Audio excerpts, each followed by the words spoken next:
you mentioned those gender imbalances in the article.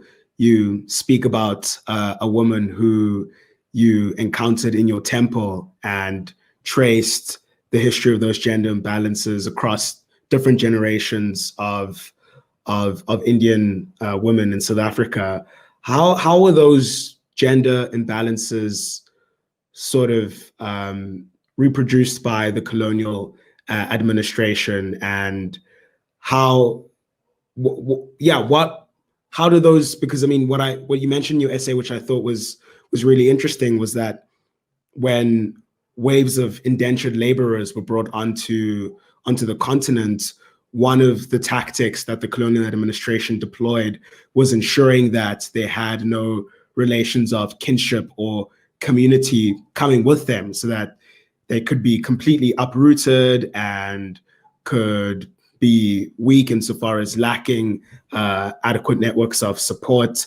So do you think that was a mechanism through which the gender imbalance was strengthened? And what were other mechanisms that the colonial administration deployed to try and maintain it?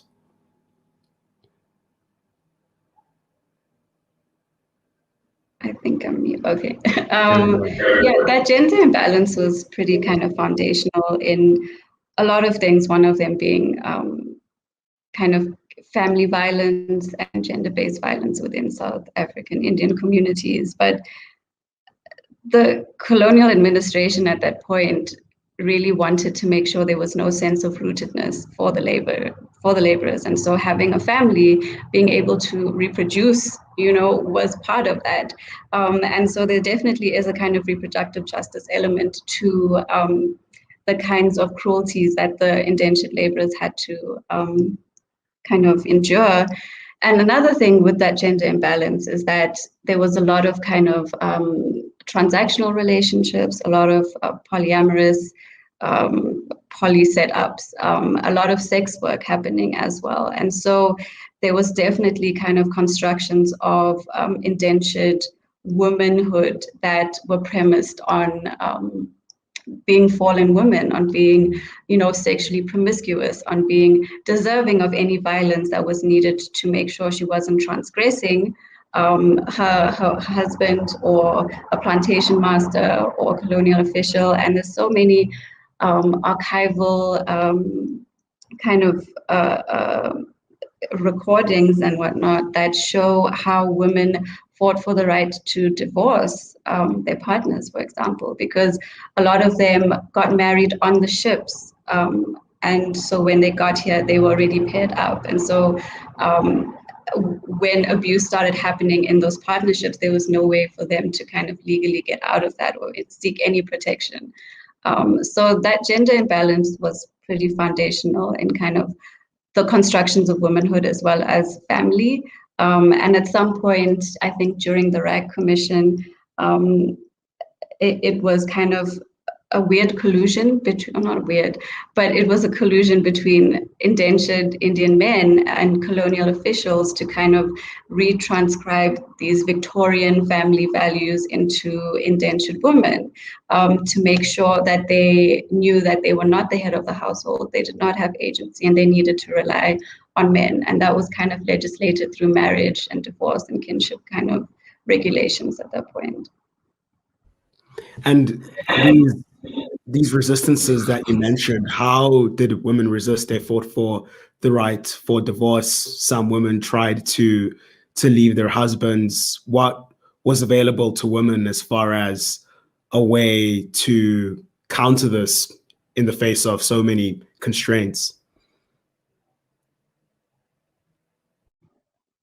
Yeah, so there were quite a few ways. Again, you have to kind of read the silences and read kind of broader than South Africa in a sense, because I think there's a lot more documentation of the indentured experience from the Caribbean, from Fiji.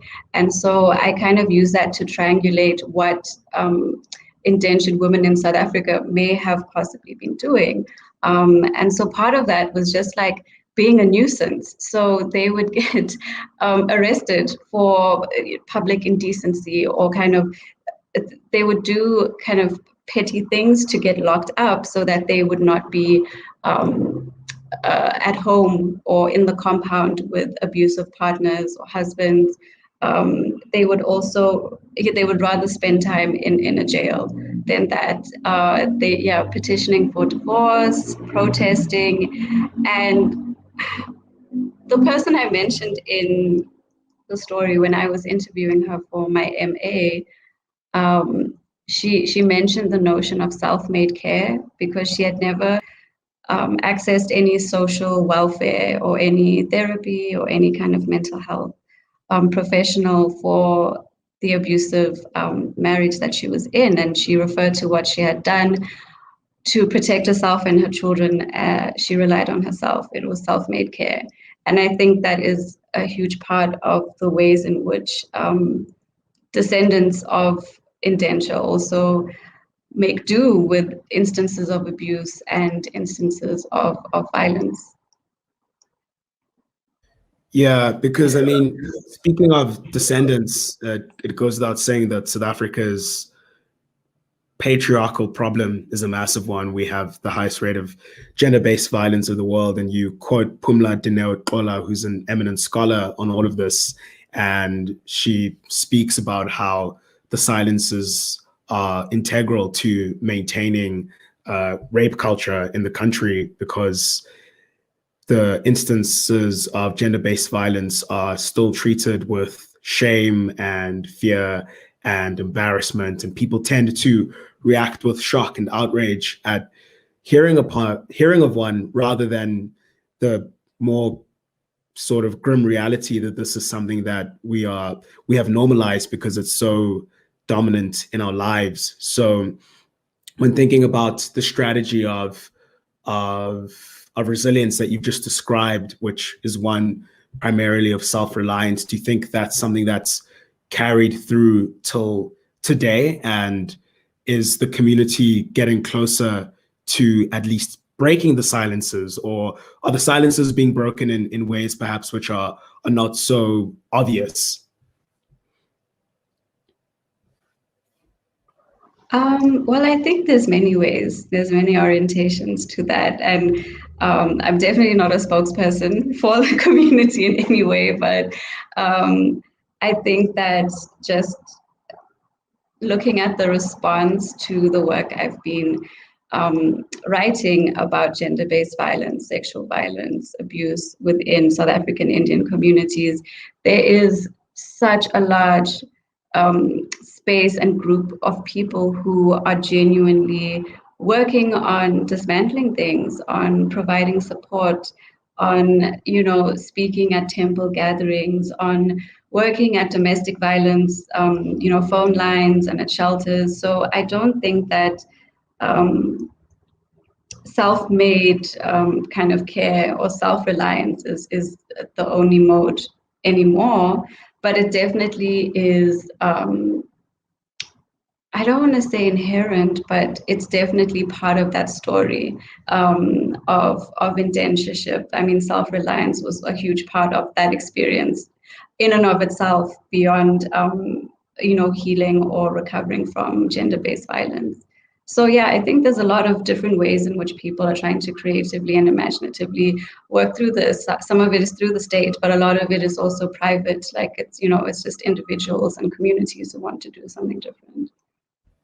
And yeah, it's important to say that, what you described in your essay is not just particular to the Indian community. I think it's characteristic of pretty much every community in South Africa, that there's that culture of shame and silence and suppressing any talk and discussion of gender-based violence. And I mean, I wonder if in a country like this one, do you notice, I mean, I certainly notice one, but a kind of generational clash between the sort of older tradition or older strategy of resistance, I guess, which kind of emphasizes endurance and developing the capacity as a woman to be strong, I suppose, and those kinds of narratives around strength and resilience and so on. And younger generations, which are calling it out, which are saying, well, these things shouldn't be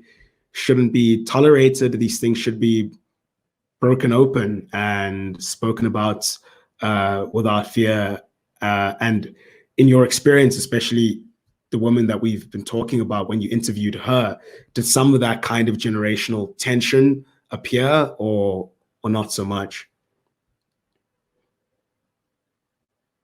Yeah, so I mean, my research was really with temple aunties. So these were women who were 50, 60 plus. And there was definitely a generational kind of divide when it came to talking about such things. Like if I speak to my cousins, I would get a different viewpoint than, the women I was speaking to when I was doing my research. And I do think, yeah, there definitely is a kind of shift and a generational difference in approaches to understanding abuse, understanding that abuse isn't just someone hitting you, it can be a variety of different things. But I think generally there still is, at least in South African Indian communities, a tendency to reflect on the fact that our ancestors, our indentured ancestors, endured so much. And so we need to that too. They worked so hard for our lives to be better. And obviously that doesn't characterize everybody, but I think even with a younger generation, that's the kind of socialization you have to start unlearning and realizing for yourself what is right and what is wrong.